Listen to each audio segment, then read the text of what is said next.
Hey guys, today we're talking Power Rangers, but more specifically, we're talking about the legally distinct Power Squad 112 Sail action figure set. So I got this just a little bit ago. I was pretty excited by it because I thought that the pictures looked really good. So I went ahead and pre-ordered it from Tokulectables. So we're gonna take a look at the packaging, the figures themselves, obviously, articulation, accessories, and we'll do some comparisons. So stick around and we'll get right into it. Here's the box, and I actually do like the art. I think it does look pretty good. And this is just a slip cover, but we are gonna take a look at all sides. There's one side, and so it's kind of neat because it is different art from the front of it. Here's the other side, and what's interesting to me is that this is actually the Tokulectables mascot, and so we see that here, and we did see it on the front earlier as well. I just didn't point it out. And finally, here's the back side, and I do like this because it is kind of neat that they have, you know, the signatures box here, because, you know, I can imagine that there might be somebody out there that wants to have this particular box signed by the various actors that have played these Rangers. So, but like I said, this is just a slip cover, so let's take this off.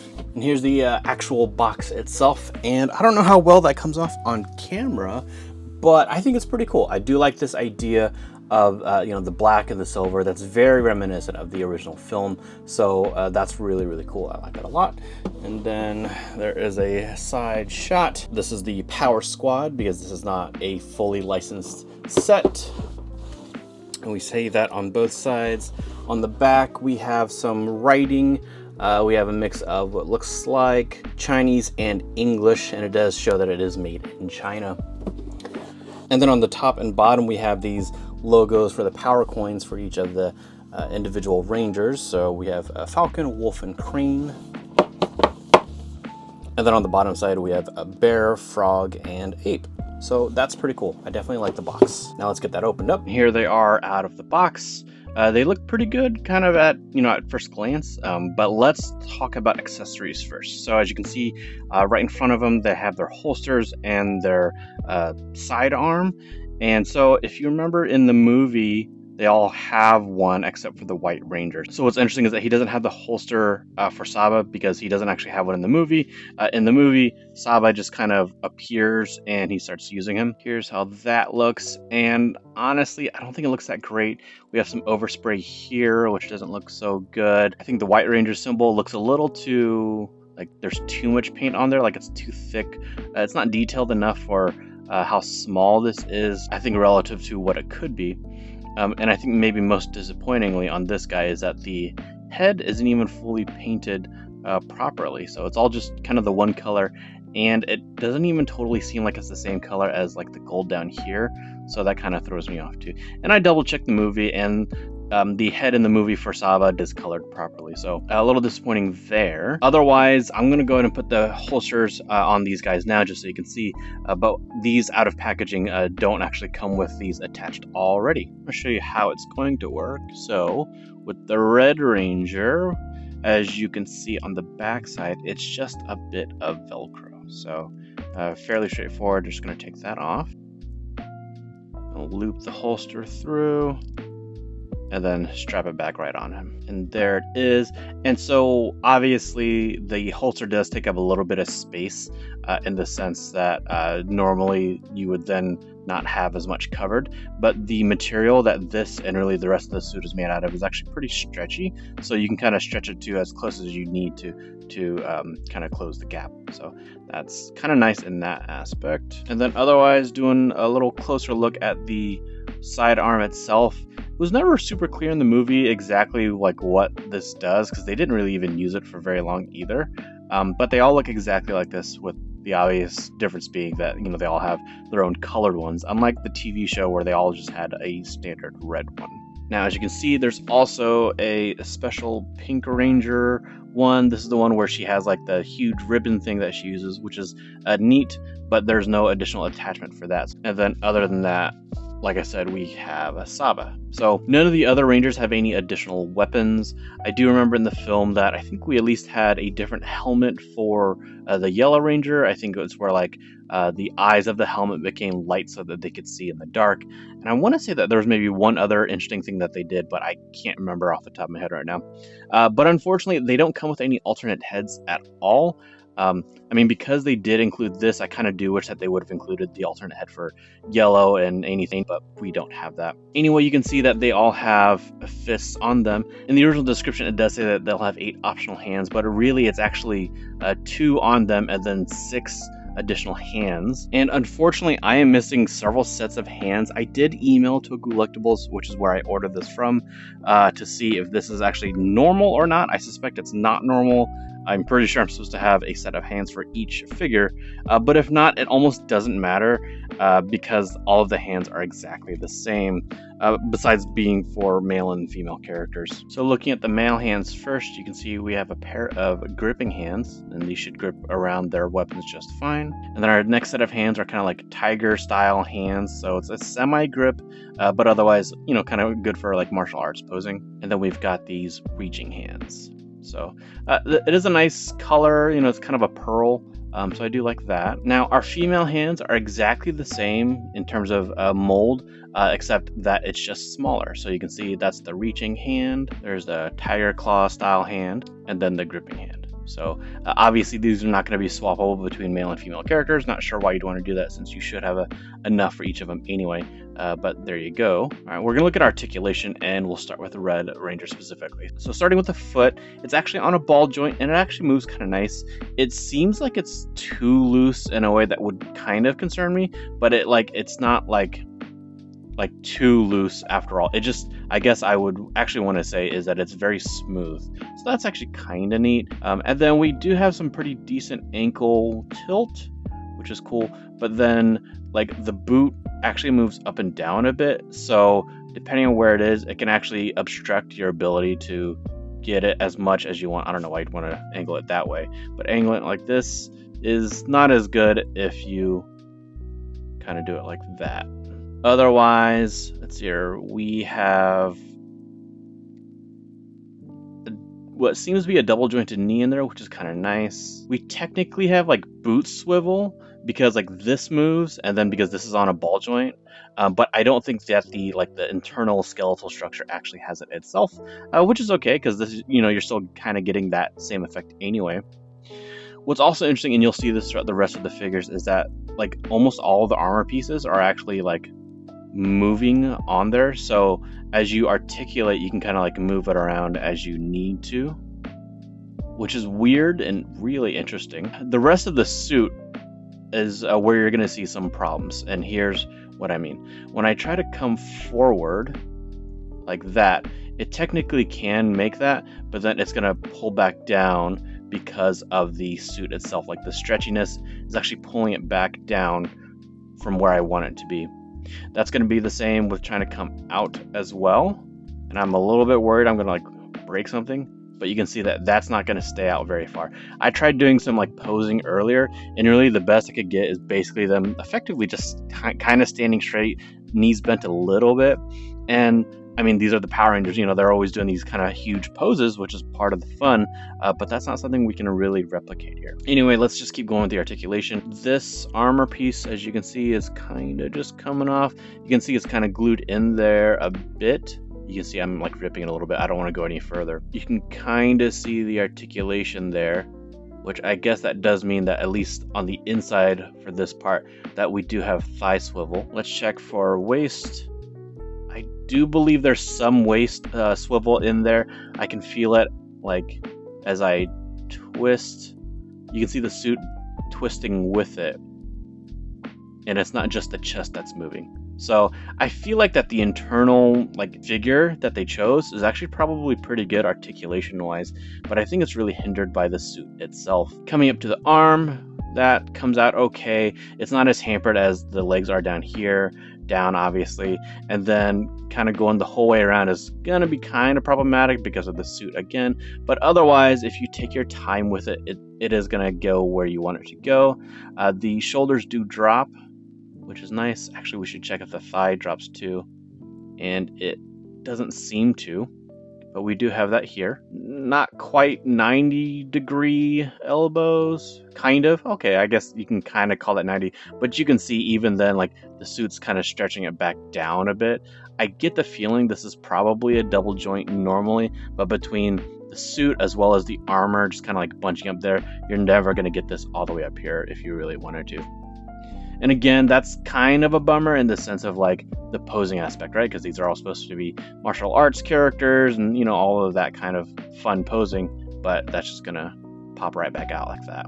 Moving up with our chest, there does seem to be some ab crunch, but again, that suit's making it kind of pop back up a bit, so not a whole lot you can do.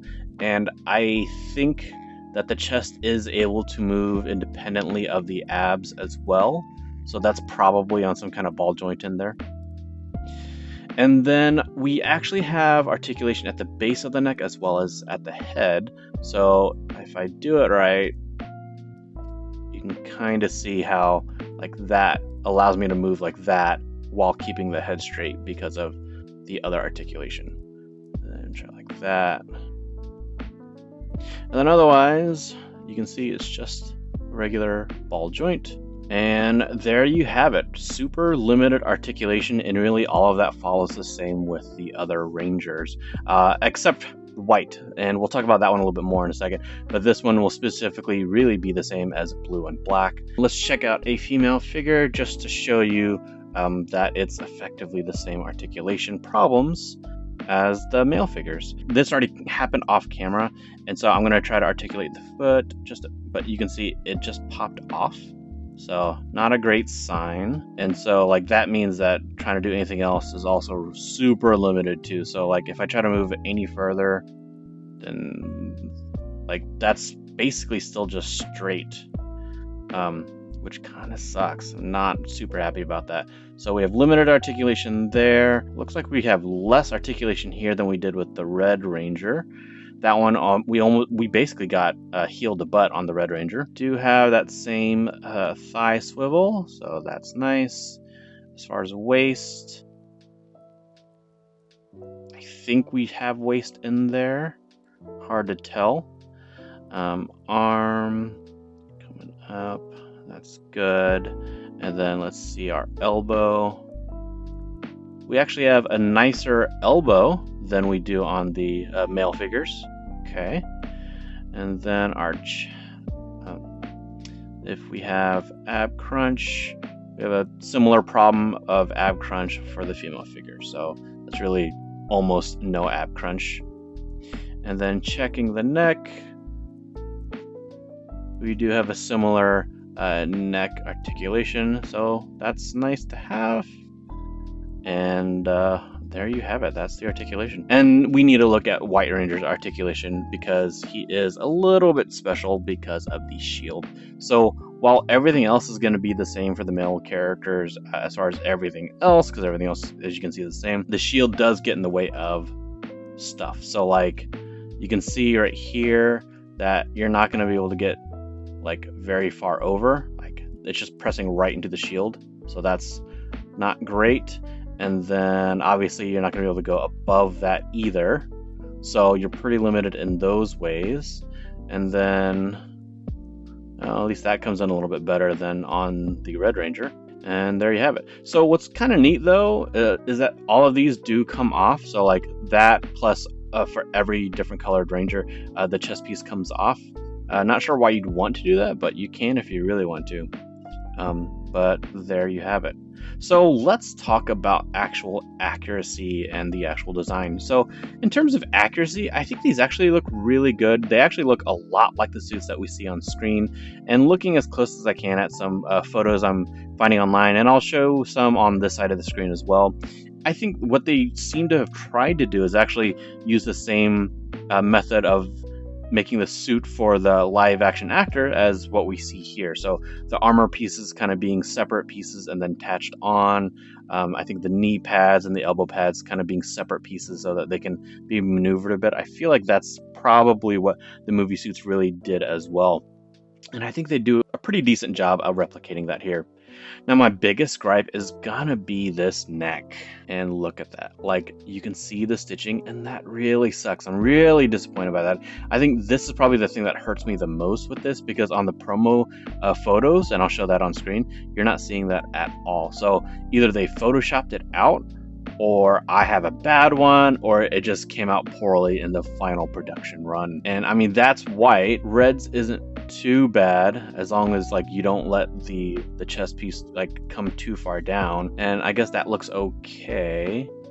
Here is pinks, which is just right there, kind of right in the face, and that looks terrible. Yellows is the same, very disappointing. Here's black, same as red, where it's like kind of like right at the cusp, so it's not too bad, it's kind of hidden. And then same with blue. Now, as far as design stuff goes too, the other thing that really bugs me is how this looks down here. It's not nearly as bad on the male characters as it is on the female characters, but it is conceptually the same. So I don't know how well that comes off on black. You know, let me give you blue instead. You can see with blue that it's got that same kind of split down the middle like that. But on the female figures, it's like way too high up here and it doesn't look very good at all. So I don't know if that was a change in how they did it or what, but this looks really terrible in my opinion. So while I think the male figures actually get away with it just fine, not so much for the female figures, unfortunately. Okay, so let's do some figure comparisons now. Here they are with the remastered Lightning Collection Rangers, with the exception of white. This is the only full white that we got in the Hasbro Lightning Collection line. But as you can see, they definitely do not scale at all. So if you're wanting them to scale, then that's not going to work out for you. And here we are with the Mezco Power Ranger figures. And as you can see, these scale better, but Power Squad set is still a little on the big side. Oh boy. But it's not by nearly as much. And here we have McFarlane DC Multiverse Wonder Woman, and then Marvel Legends Commander Rogers. And so you can see that these don't really scale with either of them either, because over here, like, they're too short, although, you know, yeah, I get this is an Amazon, but she is still the same height as basically all the other McFarlane figures. And then with Commander Rogers over here, the Legends line, I mean, these two, I mean, they're supposed to be teenagers, so they shouldn't be taller than, you know, Captain America per se. But I mean, I guess you could be, but having all four of the male figures be taller than the Legends characters kind of doesn't make sense either. So I mean, you can make it work if you're gonna like kind of pose them, but then we come back to the problem of not really being able to pose the Rangers very well due to their limited leg and arm articulation due to the suit. So kind of a tough call there. So the question is, are these worth it? It's kind of a mixed bag. I would say that these are probably some of the best movie figures of the Rangers that we have yet.